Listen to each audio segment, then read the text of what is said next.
Queridos, abram comigo, abra a palavra de Deus em Lucas, no capítulo 7.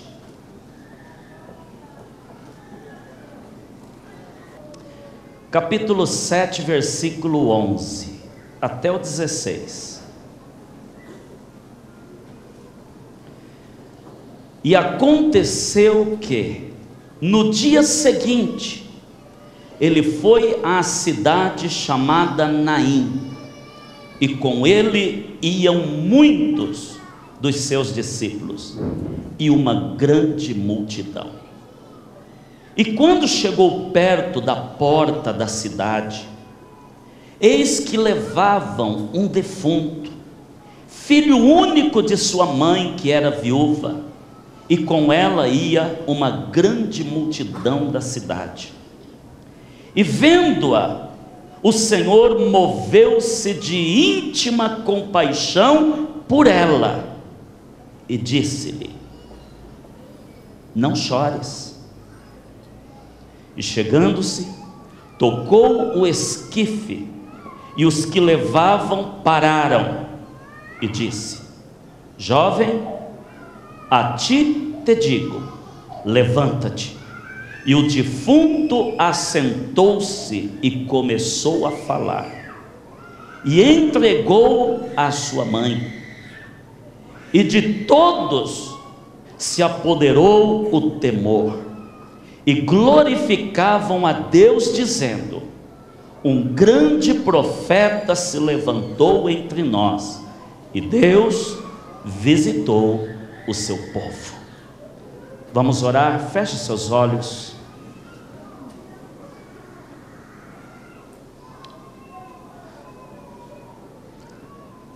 Adore aquele que vive para sempre. O Senhor está aqui no nosso meio. Dirija a sua palavra a Ele, sua fé a Ele, sua adoração a Ele, seu clamor a Ele, a sua petição a Ele. Fale com Ele. Senhor Jesus, obrigado por estar neste lugar conosco. Obrigado porque o Senhor sente prazer de estar conosco. Senhor meu Deus, a Tua palavra foi lida, Pai, uma porção da Tua palavra, onde aconteceu esse milagre extraordinário. Queremos aprender com a Tua palavra, queremos ser alimentados pela Sua palavra, queremos ser revigorados, restaurados pela Tua palavra, Senhor. Fala conosco, Espírito Santo, toca no íntimo do nosso coração, tira, Senhor amado, toda a crosta, tudo aquilo que não vem de Ti, remove toda a dor, Senhor, remove toda a desesperança, Senhor, e acende a chama da fé, acende a chama do amor. Pai amado, faz-nos, ó Deus, pessoas diferentes, pessoas que realmente servem ao Senhor, que realmente fazem a Tua vontade. Pai, desperta a nossa fé nesta noite, em nome de Jesus. Eu Te adoro, eu Te engrandeço, eu Te louvo. Toma minha vida, Pai, toma, Senhor. Eu sou pequeno, mas é o Senhor quem faz a obra, é o Senhor que fala com cada um que chegou aqui, Senhor, com problemas diferentes, esperando uma resposta. Alguns chegaram aqui, Senhor, se arrastando espiritualmente. Alguns chegaram aqui, Senhor, necessitados. Alguns chegaram aqui, Senhor, com dor, enfermidades e tantas, Senhor, marcas no coração e na alma. Faça algo diferente nesta noite, como eu Te pedi hoje à tarde. Faça algo novo aqui nesta noite, Pai, em nome de Jesus. Eu quero Te adorar, Te glorificar e Te exaltar. Amém, Senhor. Eu já chorei tanto hoje. Deixa eu chorar.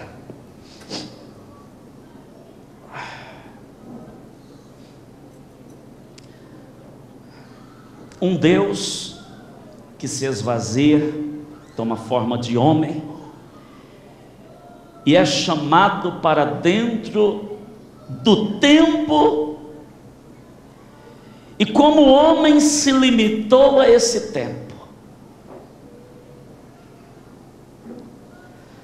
como será que ele se sentiu preso ao tempo, ao nosso tempo?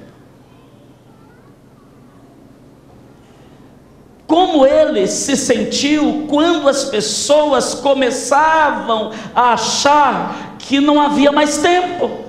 Porque o ser humano, ele vive dentro do tempo, e ele é escravizado pelo tempo, e vive dizendo que não tem tempo, porque vive perdendo tempo.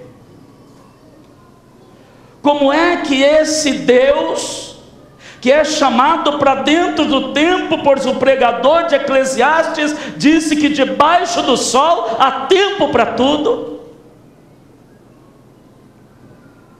como é que esse homem chamado Jesus se sentiu quando as pessoas viviam dizendo que não havia mais tempo? Mas ele estava mostrando e provando para as pessoas que quem dirige o tempo dele é outra pessoa, é Deus. Quando Marta e Maria mandaram alguém avisar Jesus que estava a um dia de viagem, a um dia longe de Betânia, dizendo: fala para Jesus, vai depressa, que o amigo dele chamado Lázaro, o amigo chamado Lázaro, meu irmão, está morrendo, está muito enfermo, está nas últimas, fala para ele vir depressa para poder dar tempo. E quando esse rapaz chega, Lázaro já tinha morrido. E quando ele avisa Jesus, Jesus fica mais 2 dias lá naquele lugar. E quando ele fala para os discípulos: olha, Lázaro adormeceu, eu vou despertá-lo. Os discípulos não entenderam. Mas se dorme, deixa, Senhor, não vamos para lá não, porque o pessoal está querendo apedrejar a gente. Jesus falou: nós vamos, eu vou despertá-lo. E quando Jesus chega, já tem 4 dias que Lázaro está morto, e Maria e Marta chegam para ele e falam: Senhor, o Senhor está fora do nosso tempo, porque se o Senhor estivesse aqui no nosso tempo, o nosso irmão não teria morrido. Aí Jesus falou: mostra-me onde ele está. Senhor, já cheira mal, já é o 4º dia, porque os judeus criam que o espírito, quando saía do corpo, ficava 3 dias rondando o corpo, até 3 dias poderia se fazer alguma coisa, no 4º dia o espírito já ia embora, e era impossível ele retornar ao corpo. E Jesus chega no túmulo ao 4º dia, porque para Marta e Maria Jesus não tinha mais tempo, mas quem comandava o tempo de Jesus era o Pai, e não o tempo. E Jesus chega no 4º dia e fala: Lázaro, vem para fora, e ele sai, e Jesus ressuscita aquele moço, mostrando que Jesus é o Senhor do tempo.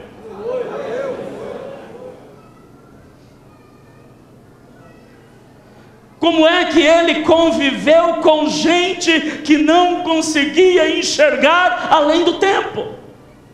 Gente que estava preso ao tempo. Como é que Jesus consegue conviver com alguém cujo tempo é o carrasco? Conviver com alguém que está preso ao tempo. Mas Jesus, ele convive mostrando para essas pessoas que quem dirige o seu tempo é outra pessoa, é Deus. Deus que dirige o tempo dele. Mas como é conviver, ser dirigido por alguém que é Deus, que está fora do tempo? Quando a gente fala Kairos, tempo de Deus, irmãos, Deus não tem tempo, é apenas para a gente entender, porque senão nós não conseguimos entender. Deus não tem tempo, presente, passado, futuro, futuro para o presente, futuro para o passado, passado para o presente, para o futuro. É um balé, é um jogo, mas para Deus é a mesma coisa. Ele vai para o passado como para o presente e para o futuro de uma mesma maneira, e ele vê tudo da mesma forma, e da eternidade ele enxerga tudo. Deus não tem tempo. Deus não está limitado ao tempo. Um dia é como 1000 anos, 10.000 anos, e 10.000 anos, 1000 anos é como um dia para o Senhor, porque para Ele não tem tempo. Ele está fora do tempo. O tempo é para nós. Jesus se limitou ao tempo, e a gente, por causa do tempo, vive escravizado. E a Bíblia fala: então, reminde o tempo, porque os dias são maus. Aproveite as oportunidades. O tempo, ele pode ser um aliado, mas pode ser um inimigo. O tempo faz com que a gente envelheça.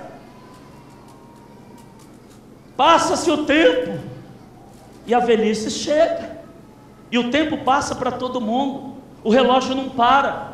Quando ele para, é só trocar a pilha, a bateria, e ele continua. Mas o relógio do mundo não para. Está passando, nós estamos aqui e o tempo está rodando. É assim que acontecem as coisas. Da eternidade, Deus consegue ver tudo.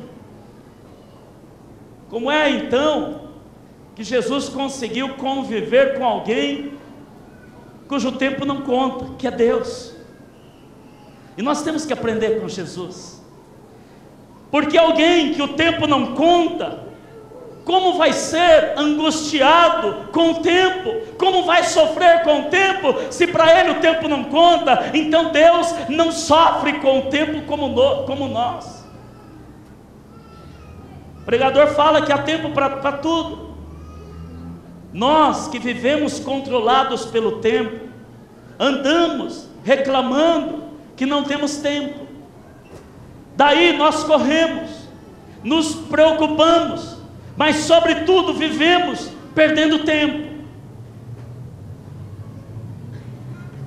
Jesus, ele entra numa cidade chamada Cafarnaum, e ali naquela cidade, um homem, um centurião, um homem que comandava pelo menos 100 soldados, ele era autoridade sobre um batalhão de pelo menos 100 soldados, e ele tinha um servo, que morava na sua casa, um homem de confiança, que estava morrendo, que estava nas últimas, e ele manda até Jesus alguns anciãos, algumas pessoas mais velhas, pedirem para Jesus vir até a sua casa para curar o seu servo. E Jesus prontamente o atende. E quando Jesus está a caminho da casa daquele homem de Cafarnaum, daquele centurião, ele manda alguém avisar Jesus: fala para o mestre não vir até a minha casa, porque eu não sou digno de receber o mestre. Fala para ele que eu também tenho autoridade sobre soldados, e quando eu ordeno o soldado fazer isso ou fazer aquilo, eles obedecem. Basta uma palavra dele, de Jesus, o meu servo vai ser curado aqui. Ele não precisa entrar na minha casa, basta ele ordenar e a enfermidade vai embora. Aí Jesus falou: eu nunca vi uma fé em Israel como esta, seja como a fé desse homem. E naquele momento a cura aconteceu na vida daquele servo. Aquele servo foi tomado por uma virtude, por um poder sobrenatural de Jesus, e foi curado, restaurado. E houve uma grande alegria na vida dos discípulos. Houve uma grande alegria na multidão, porque aquele centurião reconheceu que Jesus é a autoridade máxima em todo o universo e em todo o planeta. Jesus é autoridade não só sobre soldados, mas sobre a natureza, sobre as enfermidades, sobre tudo ele tem autoridade. E aquele centurião reconheceu que Jesus é Senhor de tudo, e os discípulos concordaram: é isso mesmo, Ele é Senhor de tudo. E houve uma festa, houve um louvor, houve uma alegria, houve um regozijo. E no outro dia, com aquela multidão, com aqueles discípulos, Jesus parte para a cidade, para a aldeia de Naim. E a multidão glorificando a Deus, a multidão glorificando Jesus, a multidão apertando daqui, apertando de lá, e Jesus no meio da multidão. Era um cortejo maravilhoso, era uma festa maravilhosa, e Jesus está chegando a uma cidade, uma aldeia de Naim, quando ele se depara com uma multidão que vinha ao som do choro, uma sinfonia de soluços. Era uma orquestra de gemidos, era gente amargurada, era gente angustiada, era gente chorando, era gente perguntando por quê, era gente questionando, era gente cheio de tristeza, cheio de choro, cheio de traumas por causa daquela situação, pois aquela mulher era muito querida. Jesus então faz algo que ele faz hoje também. A primeira coisa que ele faz é silenciar a sua multidão.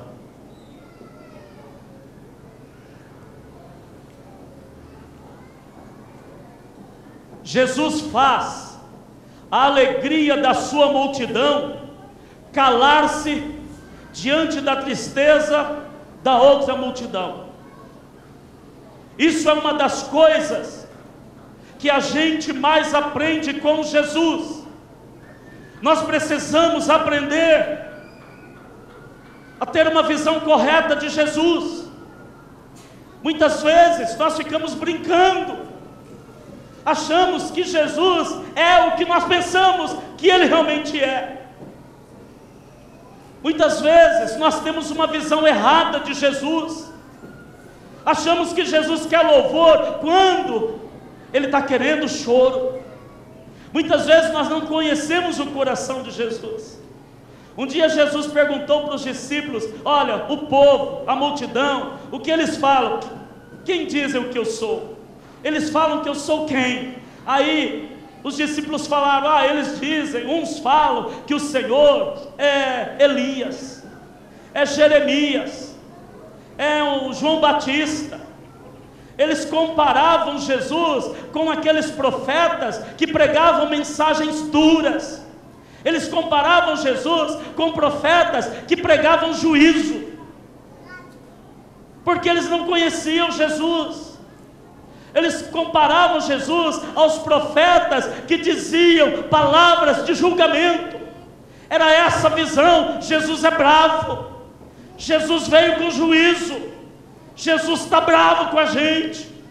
E aí Jesus pergunta para aqueles que estavam caminhando com Ele, para aqueles que o conheciam, para aqueles que tinham uma visão correta dele: e vocês dizem o quê? Quem sou? Aí Pedro se levanta e fala: tu és o Cristo, o Filho do Deus vivo. Tu és o Filho de Deus. O Senhor não é um profeta, tu és o Filho de Deus. O Senhor veio revelar o Pai para nós. O Senhor veio nos salvar. O Senhor veio mostrar que nós temos um Pai. O Senhor veio nos abraçar e nos levar de volta para o Pai. O Senhor veio abrir um caminho para nos voltarmos aos braços do Pai. O Senhor não é um dos profetas que veio proferir um juízo. O Senhor é o Filho de Deus que veio ao mundo para nos salvar. É o socorro que Deus nos enviou. Eles tinham uma visão correta de Jesus. Jesus, Ele silencia o louvor, Ele silencia a adoração, Ele silencia o júbilo da sua multidão, Ele silencia a celebração, Ele silencia a festa, Ele silencia diante daquele quadro de tristeza, diante daquele som de choro e de gemido. Jesus para, Ele silencia a sua multidão. Várias vezes Jesus rejeitou o louvor. Várias vezes Jesus rejeitou a celebração. Várias vezes Jesus rejeitou o elogio. Quando aquele jovem rico chegou para Jesus e disse: bom mestre, Ele falou: não me diga, não me chame de bom. eu rejeito o teu louvor, eu não aceito o teu louvor. Jesus rejeitou o louvor. Quando Nicodemo chegou e falou para ele: Senhor, nós sabemos que tu és vindo de Deus, Jesus rejeitou o louvor. Jesus foi direto e falou: se você quer adorar a Deus, se você quer realmente ver o reino de Deus, você tem que nascer de novo, você tem que ser outra pessoa. Jesus não aceitou o louvor. Quando chegaram para ele e falaram: bem-aventurado é tua mãe, a mãe que te concebeu, ele falou: não, bem-aventurado são aqueles que ouvem as minhas palavras e obedecem. Ele rejeitou o louvor. Jesus, ele rejeita o louvor. Muitas vezes Jesus rejeita os elogios, mas todas as vezes que alguém chegou para ele quebrantado, todas as vezes que alguém se aproximou dele com choro, todas as vezes que alguém se aproximou dele com pranto, com sinceridade, Jesus parou, Jesus atendeu, Jesus realizou o milagre. Precisamos aprender com Jesus nesta noite, meus queridos. É mais fácil para Jesus parar com as nossas lágrimas do que parar com o nosso louvor. Talvez Deus está te ensinando algo diferente aqui nesta noite, porque na maioria das vezes o louvor não expressa aquilo que nós estamos sentindo verdadeiramente. O louvor não chega nem a arranhar quem é verdadeiramente Jesus. O louvor, ele sai ao som de instrumentos, mas muitas vezes não parte da profundeza de um coração onde é gerado o louvor verdadeiro. A gente repete músicas, repete letras, mas o louvor verdadeiro está lá dentro, preso. Agora, todas as vezes que uma pessoa, ela se quebranta, ela está com dor, ela está no sofrimento, ela está quebrantada, é nesse momento que não há saída. Ou ela abre o coração e declara para Deus quem ela é, ou ela fica na escuridão. Mas nesse momento do choro, onde a vaidade vai embora, onde o orgulho vai embora, é nesse momento do choro que a pessoa expressa quem realmente ela é e quem Deus é para ela. É nesse momento que Jesus para e fala: eu vou fazer alguma coisa.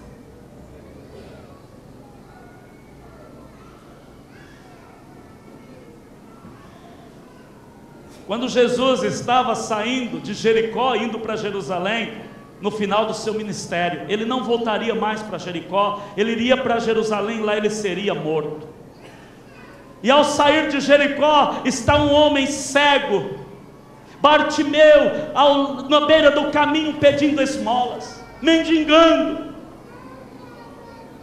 E ele começa então, ele pergunta: o que está acontecendo? Porque esse barulho todo? Alguém fala: é Jesus de Nazaré, ele está passando por aqui. Aquele homem cego, fraco, aquele homem que não tomava banho, eu creio, há dias, ele se levanta na sua força e começa a gritar, abre os seus pulmões e fala: Jesus, filho de Davi, tem misericórdia de mim. É o clamor do desespero. Não vai embora, Jesus, antes de fazer algo por mim. Tem misericórdia, eu não sou ninguém. Se o Senhor não tiver misericórdia, eu estou perdido. A multidão mandava ele se calar, cala a boca. Ele não vai ouvir, ele não vai parar, não vai te atender. E ele gritava mais alto: Jesus, filho de Davi, tem misericórdia de mim. Nesse momento, a Bíblia fala, em alto e bom som, Jesus parou. Aquela multidão gritando, Jesus para, e ele se vira, e ele fala: vão lá e tragam-me aquele homem. Quem? Aquele Bartimeu, aquele cego, aquele mendigo, traga ele aqui para mim agora. E trouxeram Bartimeu. E Bartimeu chegou pertinho dele, não vendo nada, mas sentindo o calor de Jesus, sentindo aquela brisa suave. E então Jesus disse: o que é que você quer que eu faça por você? Ele disse: Senhor, eu quero ver de novo. Jesus falou: então veja, está curado porque teve fé. E nesse momento seus olhos se abriram e ele começou a glorificar o nome do Senhor. E a Bíblia fala que ele andou, aleluia, ele seguiu Jesus, estrada fora, exaltando e glorificando o nome do Deus Todo-Poderoso. É nesse momento de quebrantamento que Jesus para. É nesse momento de choro que Jesus para e vai te atender. Muitas vezes, no momento de louvor, Jesus não quer. Muitas vezes, não estou dizendo para você não dar louvor, dê louvor do fundo do seu coração. Mas se tiver que chorar, se o Espírito Santo produzir lágrimas no teu rosto, nos teus olhos, chore, mas chore com a sua alma, com o seu coração, chore de verdade, porque Deus vai atender aquilo que você está precisando.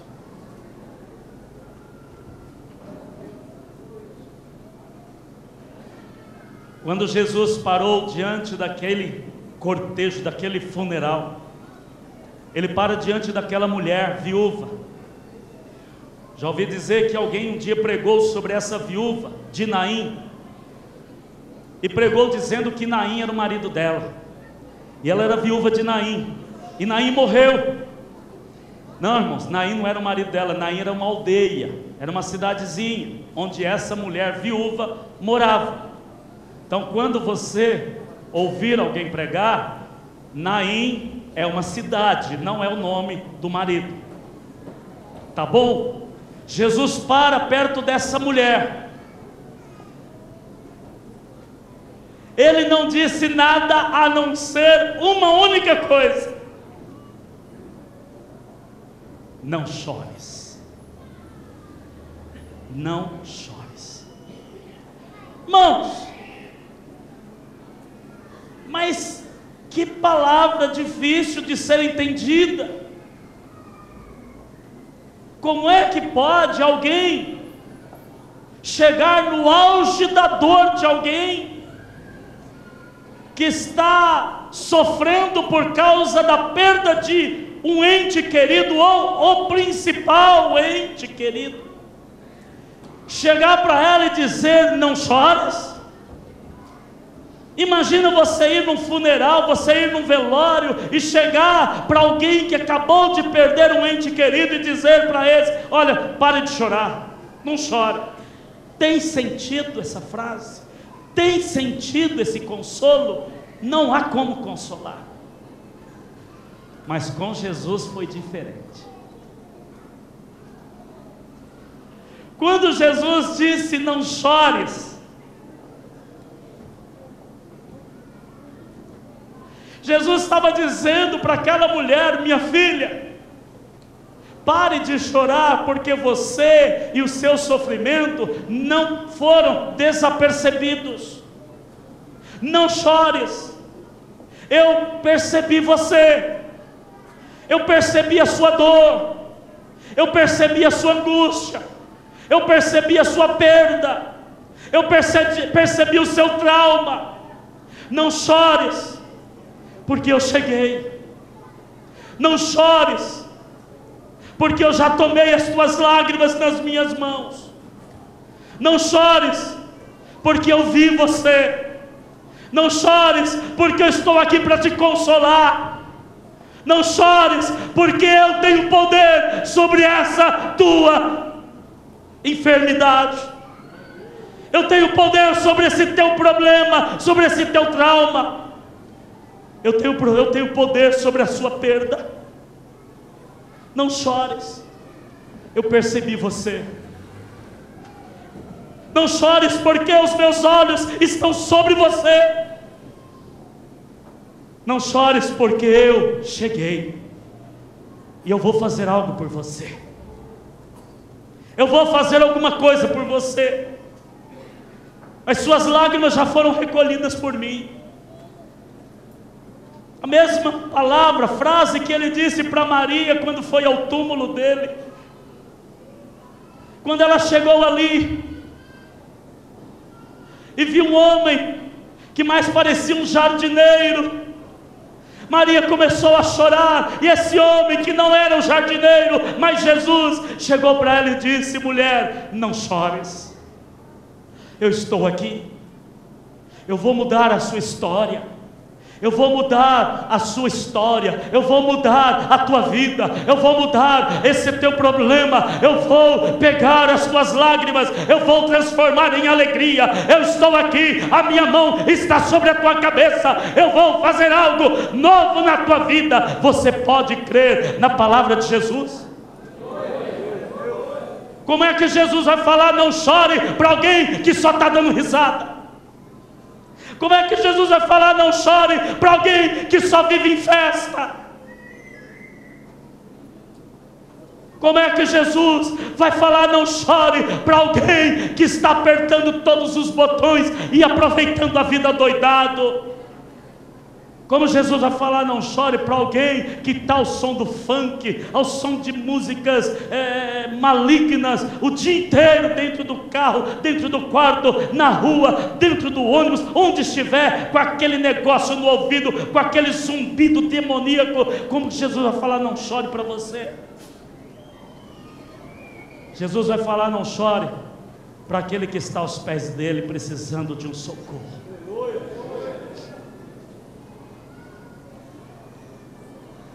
Sabe por que a gente não chora? Porque a gente se tornou autossuficiente. A gente acha que a gente pode resolver o problema. A gente acha que vai perturbar o Senhor com os nossos problemas. A gente acha que Deus não vai ouvir. Deus, se Ele ouvir, não vai fazer nada. Foi assim no passado e vai ser assim no presente. É isso que o diabo fala. Não incomodes mais o mestre. Já morreu, já acabou, ele não pode fazer nada. O seu problema já era para ele ter feito alguma coisa, você já implorou, agora acabou. Pare de pedir, pare de implorar. Meus queridos, não façam isso. Enquanto você não ver a tua bênção gerada dentro de você, não pare de orar a oração da fé, a oração da petição. Continue orando até Deus fazer gerar dentro de você aquilo que você precisa. Quando gerar dentro de você, quando a criança estiver dentro, a criança espiritual, então comece a glorificar. Pare de pedir aquilo que já foi gerado, apenas agradeça e vai mantendo a bênção na presença do Senhor. Não veio ainda, não tem um sinal de Deus, continue orando, não pare, não esmoreça, não deixe de orar, persevere em oração. Quando Deus falar, já entreguei, a glorifique e comece a glorificar. Para de pedir e glorifica. É assim que eu faço. É assim que eu faço. Tenho aprendido um pouco. Jesus então,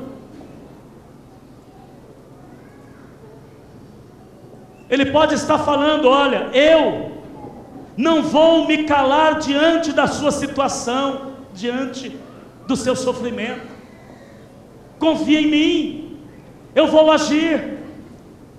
Talvez eu não faça em um mês, talvez eu não realize em um ano, mas continue confiando em mim. O importante é que Jesus percebeu você.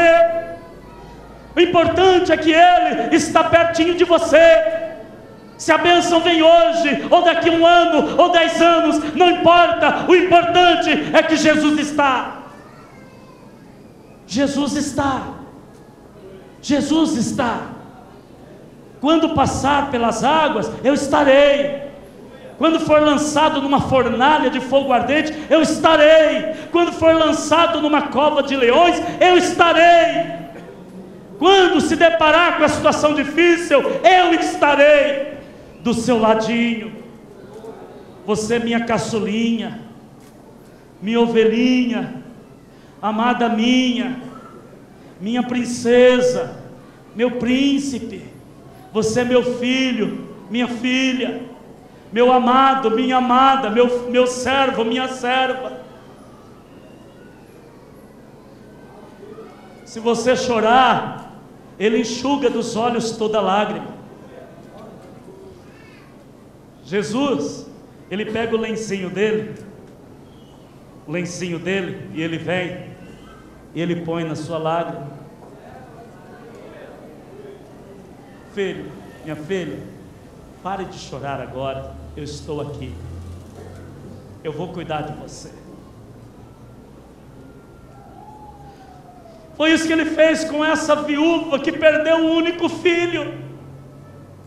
Ele para a adoração, Ele para a festa, e Ele para o cortejo, Ele para os que levavam o defunto, e Ele fala para aquela mulher, Ele se dirige para aquela mulher, Ele se dirige para quem está chorando mais, para quem está carregando a maior dor, para quem está mais necessitada. Ele olha para a mulher e fala: mulher, não chores, eu percebi você.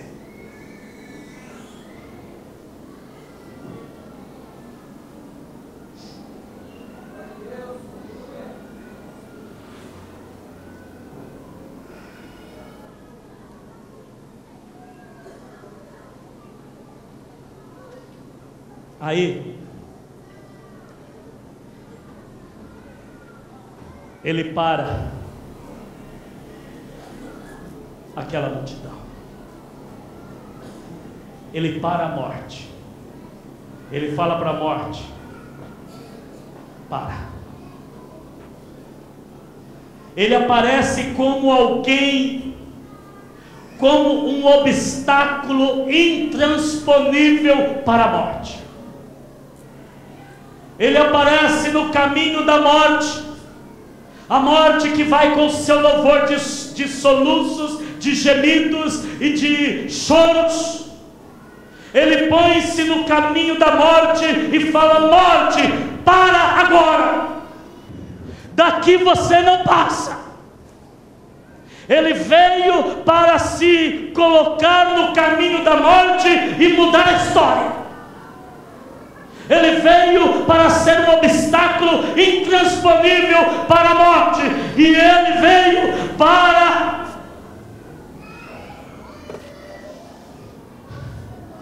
dizer para a morte que o fim dela chegou. Paulo compreendeu isso, e ao escrever a carta aos Coríntios, Paulo fala: morte, onde está a tua vitória? Onde está, a morte, o teu aguilhão? Onde está a tua força? Cadê a morte?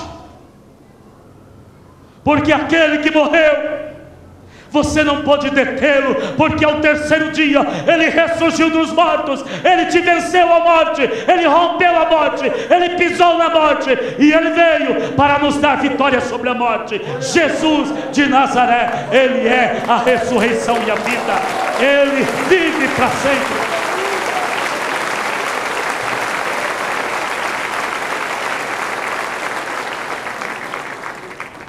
Interessante esse movimento de Jesus no caminho da morte. Jesus agiu assim, interceptando o caminho da morte. Jesus se coloca como um obstáculo insuperável para a morte. A morte olhou para Jesus e viu que chegou ao fim o seu caminho. Ela estava indo, levando aquele jovem para o túmulo, porque ela tinha vencido, pelo menos era o que ela achava. Mas quando Jesus apareceu, Ele interceptou o caminho da morte e falou: para, porque eu cheguei. Eu sou a ressurreição e a vida. Quem crê em mim, ainda que esteja morto, viverá. Eu tenho a vida, eu sou o caminho, a verdade e a vida.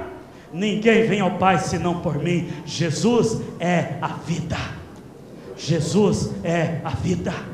Eu vim impedir o avanço da morte. Eu vim mostrar que eu sou a ressurreição e a vida. Eu vim decretar o fim da morte. Eu vim fazer a morte retroceder no universo. Eu sou o obstáculo que a morte não consegue transpor.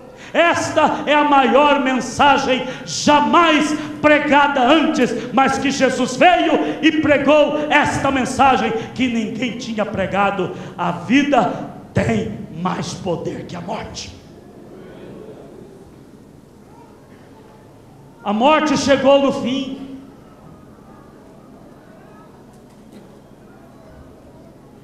Eu vim fazer a morte voltar atrás. Eu vim fazer a morte retroceder.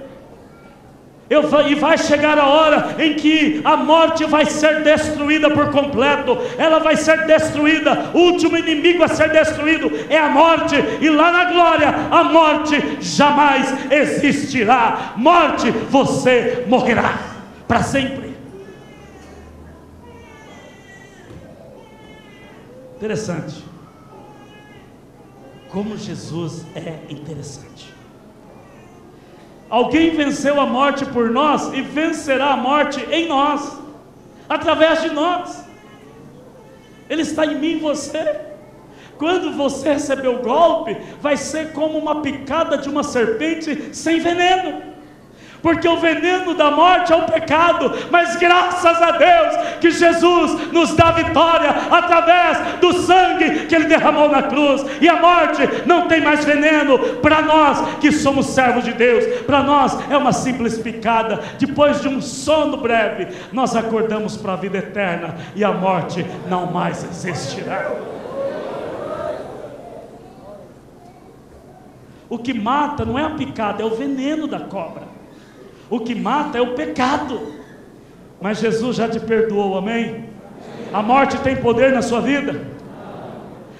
Na hora que você receber a picada, esse corpinho abençoado, deitar, o que vai acontecer com você? A morte dá para prosseguir com você? A morte tem que pegar a malinha dela e ir embora. A morte olha para você e fala: com ele não dá, porque alguém já lutou por ele, já venceu, e eu fui vencida, e agora eu vou procurar outra pessoa por aí, porque esse eu perdi. Essa eu perdi. Porque depois desse golpe, você vai para a glória, para a vida eterna, e morte lá não existirá para sempre. Já imaginou, irmãos? Acordar do lado de Jesus. Lógico, lá não vai ter sono, né? Só estou aqui para você entender. Você está naquela cama linda, maravilhosa, aquela fronha branquinha, branquinha, aquele travesseiro macio. A cama, quando você deita, ela te abraça. Não dá problema na coluna. E você ali naquele quarto maravilhoso, você acorda com o toquinho de Jesus: meu filho, minha filha, levanta. Você acorda: oi Jesus. Agora o problema vai ser do outro lado. Não aceita Jesus? Vai acordar com quem? Negão, lá a coisa é feia. Entendeu, irmãos? Brinca não. Acordar com o diabão todo dia, toda noite, do lado. Não é brincadeira não. Jesus está aí. Aceita Jesus, para com a gandaia, muda de vida, nasce de novo, deixa o Espírito Santo entrar na tua vida e vamos para o céu. Vamos para o céu, irmão. Porque senão vai ser garfada para tudo quanto é lado.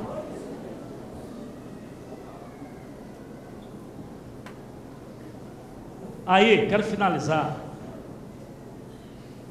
Aí ele dá uma ordem. É interessante isso. Jesus não se dirigiu à morte. Jesus não se dirigiu ao diabo. Não se dirigiu aos demônios. Jesus se dirigiu agora para o menino que estava morto. Jesus se dirige para aquele menino e fala assim: jovem. Jesus nos chama de jovem. Eu fui fazer o casamento da Scarlett com o pastor Flávio, sábado agora, sexta-feira. E nós dois ali fazendo o casamento. E os rapazes tirando fotos e tal, filmando. Aí no final, o pastor Flávio chegou para mim todo feliz. O sorriso dele parecia sorriso de jacaré. De um lado do outro. Falei: o que foi? Pastor, aconteceu um milagrão aqui. Falei: o que foi? Sabe, os rapazes estavam filmando, tirando foto. Eles falaram: olha, nunca participei de um casamento assim, onde 2 jovens celebraram a cerimônia. falou isso? Falou. Aí, meu irmão. Eita Deus.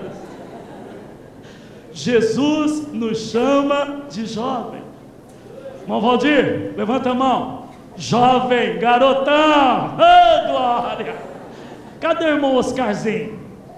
Oh, jovenzinho de Jesus.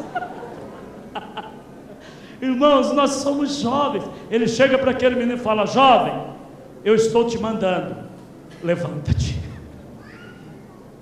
O negócio de Jesus é com a gente, sabia? O negócio dele é comigo e com você. O negócio dele é comigo e com você. Ele vai chamar você pelo nome. Ele vai chamar você e vai falar: levanta, eu estou mandando. Quem está mandando é alguém que tem poder sobre aquilo que está te aprisionando. Interessante isso. Chegou um jovem para mim, um rapaz, um senhor, um jovem casado, fumou não sei quantos anos, não conseguia servir a Deus porque não conseguia largar a chupeta do cão. Pastor, eu não consigo. Falei: vem cá, você quer? Quero. Jesus consegue. Vamos orar, coloca na mão dele. Oramos, colocamos na mão dele. Depois chegou para mim: pastor, estou livre do cigarro. Falei: o que aconteceu? Jesus me libertou. Irmãos, é assim que Jesus age. Jesus, Ele pode todas as coisas. Aquilo que para você não dá, para Ele dá.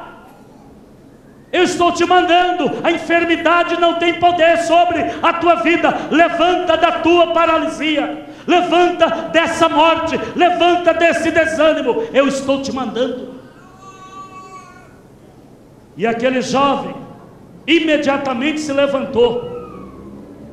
E Jesus, que não tinha nem dado atenção para a morte, o negócio de Jesus era com o jovem.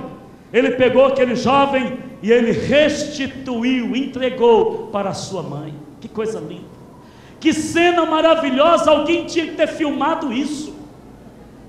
Alguém tinha que ter tirado uma foto em HD. Silmar tinha que estar lá. Você não ia aguentar ficar lá.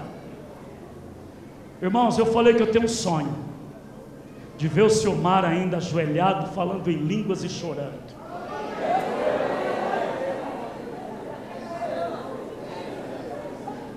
Já imaginou câmera para um lado e o Silmar para outro? Não, mas é um menino de Deus. É que fica agarrado com esse negócio. Acho que a mulher dele fala assim, né? A Patrícia fala assim: ah, Silmar, se fosse essa câmera, né? Você... é brincadeira. O que eu quero dizer, irmãos, Jesus pega aquele menino, aquele jovem, e ele entrega. E é interessante que Jesus não entrega qualquer coisa, Luiz.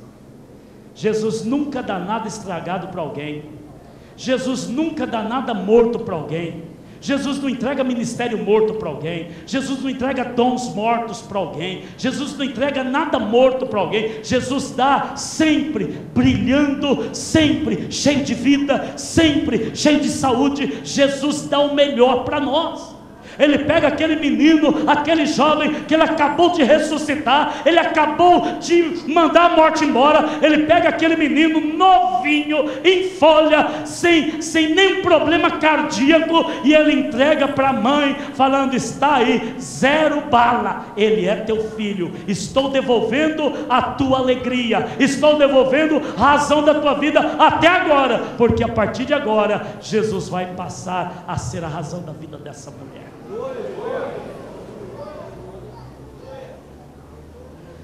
Aí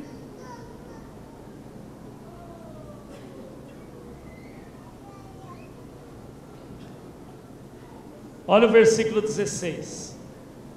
Quero finalizar com esse versículo, último versículo aí desse episódio, desse fato, desse acontecimento.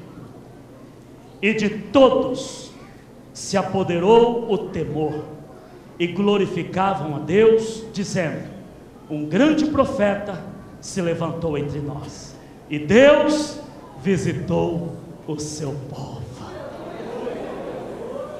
Emanuel é o nome de Jesus, é um dos nomes, que quer dizer Emanuel, que quer dizer Deus conosco. Deus visitou o seu povo, Deus veio nos visitar, irmãos. E houve temor, respeito, olhavam para Jesus agora dizendo, ele é diferente.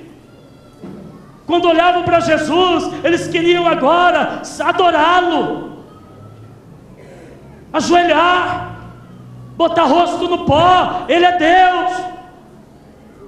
Quem sou eu perto desse homem? Havia temor agora, havia temor agora, havia algo que eles não tinham sentido então, algo muito mais forte. Eles olhavam para esse homem chamado Jesus, para esse jovem chamado Jesus, e eles sentiam algo diferente. Olha, eu não vou brincar com esse homem não. Olha, eu não vou proferir palavras torpes para esse homem não. A minha vida tem que ser diferente perto desse homem. Eu tenho que mudar de vida perto desse homem, porque ele é diferente, ele é espetacular. Eu nunca vi alguém assim. O temor leva a mudança de vida. O temor leva o crente a uma mudança de vida. Quando não há temor, não há santidade. Quando não há uma visão clara de quem é Jesus, não há temor, e sem temor não tem santidade, e sem santidade ninguém vê o Senhor.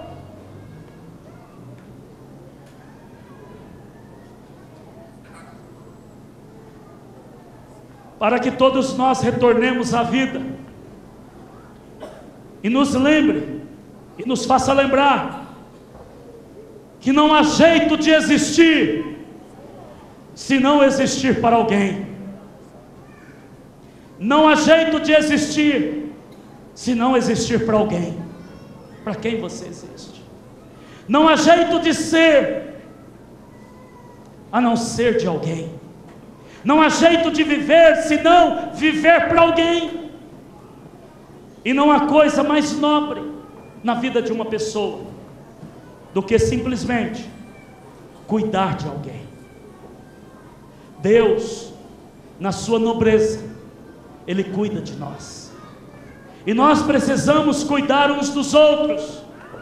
Isto é semear a verdadeira vida, que ultrapassa a morte, que faz pessoas mortas, que ainda respiram, ressuscitarem, que faz com que as pessoas que estão mortas espiritualmente,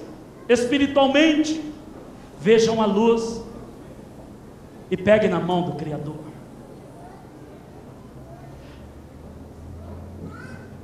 A vida de Jesus nos impulsiona a cuidarmos de outras vidas. É vida gerando vida, é vida cuidando de vida, e vida pertencendo a outra vida.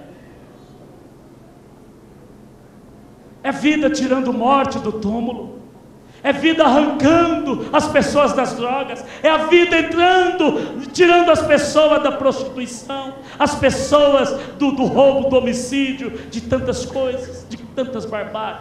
É a vida entrando onde a morte chegou, onde a morte se instalou, e mudando a situação.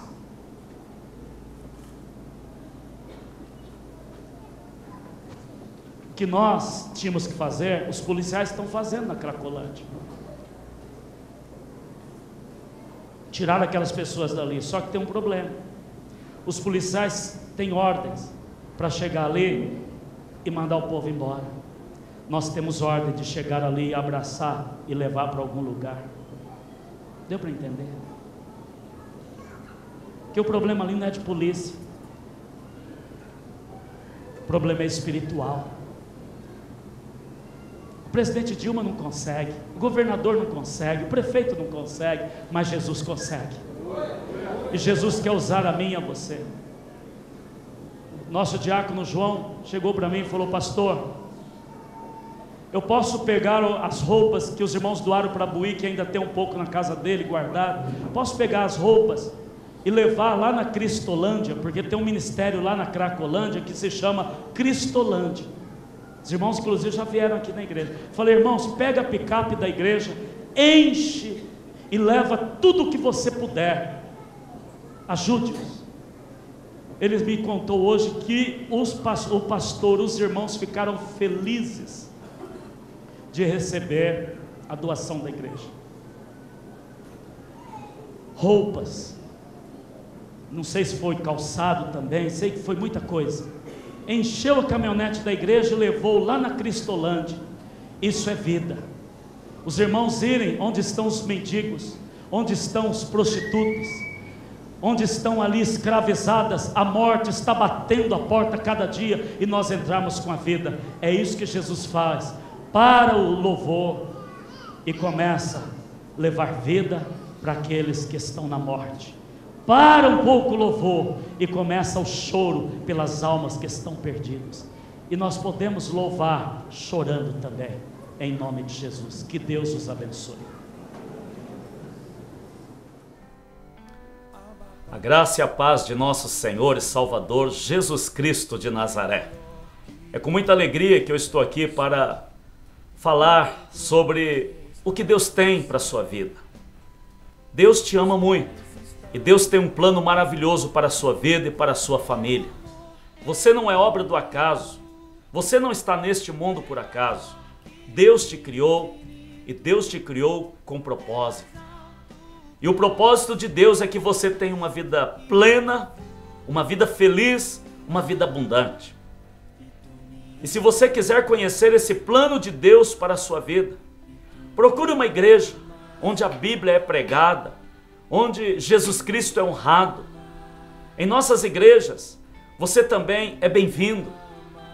Nós temos trabalhos com famílias, nós temos encontros de casais com Cristo, onde nós ministramos na vida do casal, na vida da família. Nós temos trabalhos com jovens, nós ajudamos os jovens a conhecerem mais a Deus, a terem um relacionamento com Deus. Temos trabalho com crianças, ensinando as crianças a amarem a Deus. Enfim, faça-nos uma visita. Você pode ver no rodapé da sua televisão um de nossos endereços. Procure uma de nossas igrejas e vá lá, vá servir a Deus, vá ouvir a palavra de Deus. Deus tem algo maravilhoso para você. Deus ama você e Deus quer realizar algo lindo e grandioso na sua vida. Que Deus o abençoe em nome de Jesus de Nazaré. Amém.